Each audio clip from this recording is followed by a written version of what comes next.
Our knowledge has made us cynical, our cleverness hard and unkind. We think too much and feel too little. More than machinery, we need humanity. More than cleverness, we need kindness and gentleness.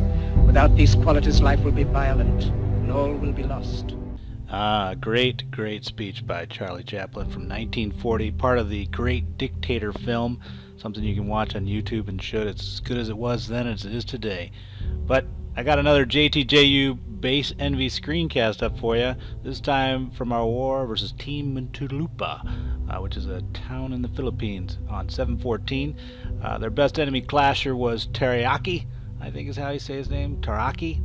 Town Hall 8, he had some mid-air defense, ended up defending 6 or 7 times against us, never got 3 stars. I thought it was worth taking a look. Let's see. So first base key would be this storage at 3 o'clock, defending in effect the air defense there. It allows the Dragon Rush to actually slow down a little bit, the air defense gets in a few more shots. Secondly, notice the CC also kind of plays the same role. As the Dragon push comes into the mid, what you want to do is have them slow down before they get to the Town Hall so the remaining air defense towers can continue to hammer them. Basically, as long as the Dragons aren't breathing on the Town Hall, you're good. Third point is these funky storages sitting out at 430 and 1030. Actually, the 1030 one's too far out, but at 430, interesting how it's used as a mortar rangefinder in effect. That you got to put a lot of archers out to take that storage down. Meanwhile, it's in range of the mortars, and you lose a lot of archers. Fourth point is probably my favorite: the subtle balloon pathing that's done. With balloons, you're trying to take out the Wiz Tower, and we'll do that here at 730, but you can see, because of the defensive building placement, you actually route those back between the 2 Wiz Towers, and they get blown apart.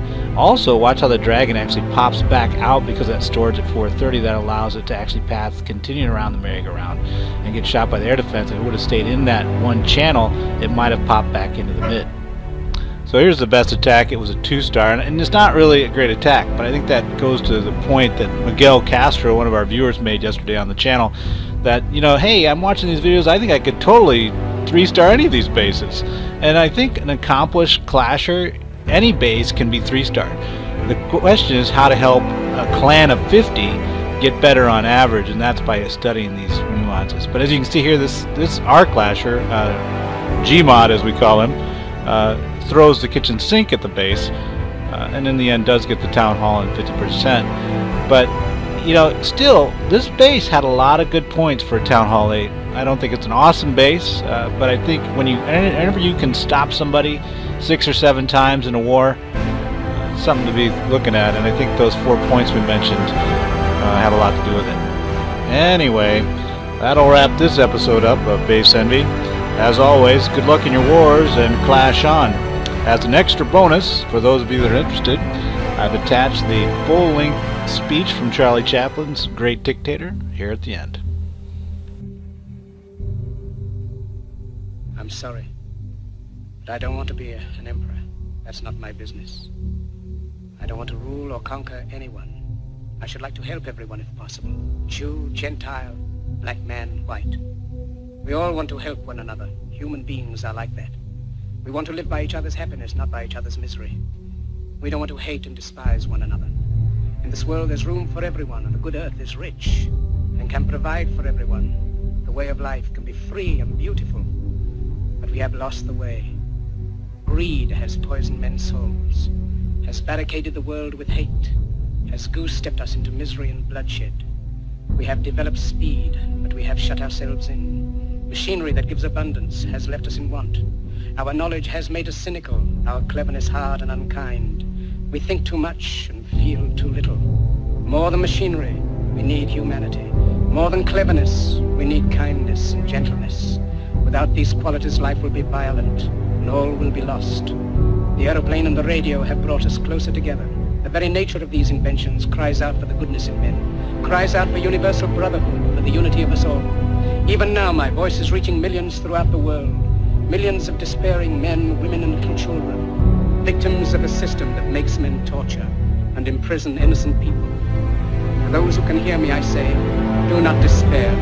The misery that is now upon us is but the passing of greed, the bitterness of men who fear the way of human progress. The hate of men will pass, and dictators die, and the power they took from the people will return to the people, and so long as men die, liberty will never perish.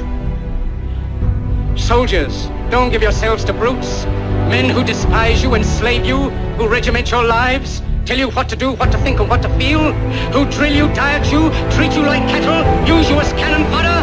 Don't give yourselves to these unnatural men, machine men with machine minds and machine hearts.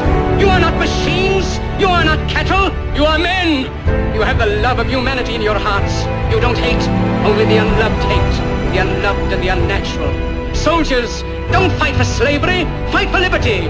In the 17th chapter of St. Luke it is written, the kingdom of God is within man, not one man nor a group of men, but in all men, in you. You, the people, have the power to create machines, the power to create happiness. You, the people, have the power to make this life free and beautiful, to make this life a wonderful adventure. Then in the name of democracy, let us use that power. Let us all unite. Let us fight for a new world, a decent world, that will give men a chance to work, that will give youth a future and old age a security. By the promise of these things, brutes have risen to power, but they lie. They do not fulfill that promise. They never will. Dictators free themselves, but they enslave the people. Now let us